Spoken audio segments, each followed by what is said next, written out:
Well, here we go, Rita. One of the first things that you need to do in order to twine onto your loom is to make what is called the warp. It goes up and down between the little nails we have on your warp. And then when you weave, you're going to weave up and down over them.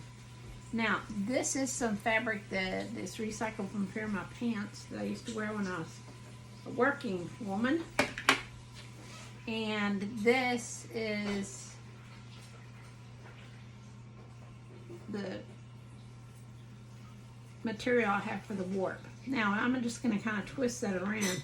And if you look, it's pretty much the same size as the pencil. And that tells us about how wide it needs to be. So when you decide you want to make your warp, you need to find something that is going to scrunch up to be about the same as a pencil. Now, this might not be exactly, but it's a very strong fabric. It's kind of like a denim. Not exactly, but it's a real strong fabric. So it will hold really well. Now, what we are going to do, the next thing after you find the fabric, of course, is cutting it. And we figured out on this one, it's about 2 inches. 2 inches is probably a good thing to shoot for most of the time in order to have a sturdy fabric. Probably be about that. Same thing if you had a sheet or some old pair of jeans, that would work. So those are all good choices. If the jeans are real thick, you might decide to make it a 1 inch, but that's what you do. Then the next thing you want to do is to know about how many yards of fabric you need. Now this is a 1/2 yard right here. So what I did was I took this fabric and just kind of wrapped it around these, going up and down. There's some kind of calculation you can do, but I couldn't figure it out. So I just tested it out, and it came out to be, I think, about 10 yards of fabric. And so I believe this is about 10 yards right here in this pile. And there are a couple of things that you can do to connect your fabric together. I'm going to take a couple of these short ones and show you one way. One way is to take this, and maybe Papa can hand me a pair of scissors out of that drawer right there. There's some pink ones. Thanks.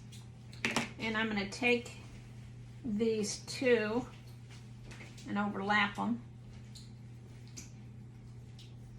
And then I'm going to make a little cut in about the middle of that.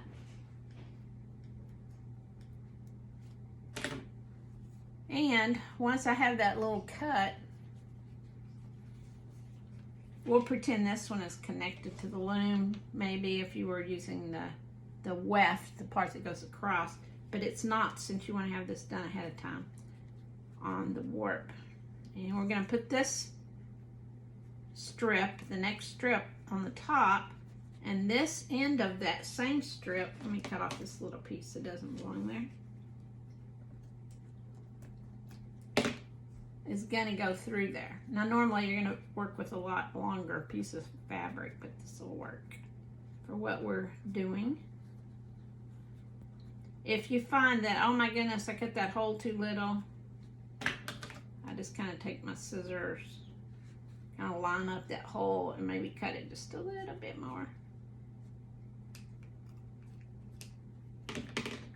You don't want to cut it too big or it'll tear through.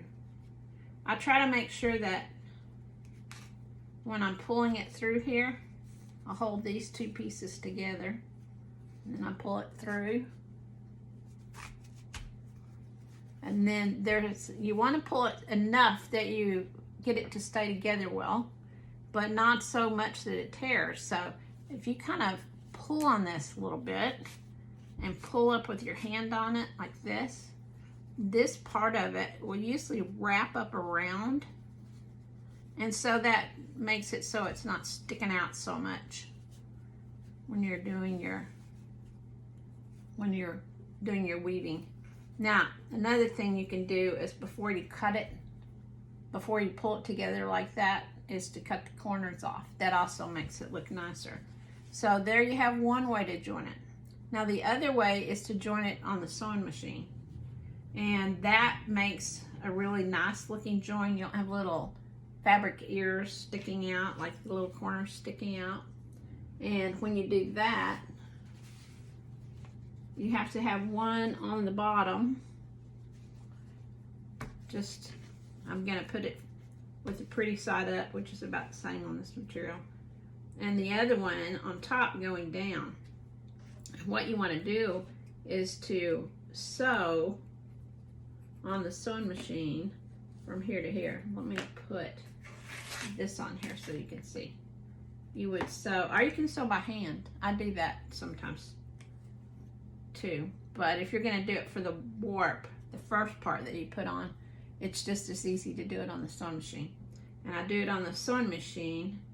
I think this next time I'm going to try doing it on the sewing machine to see if it looks better.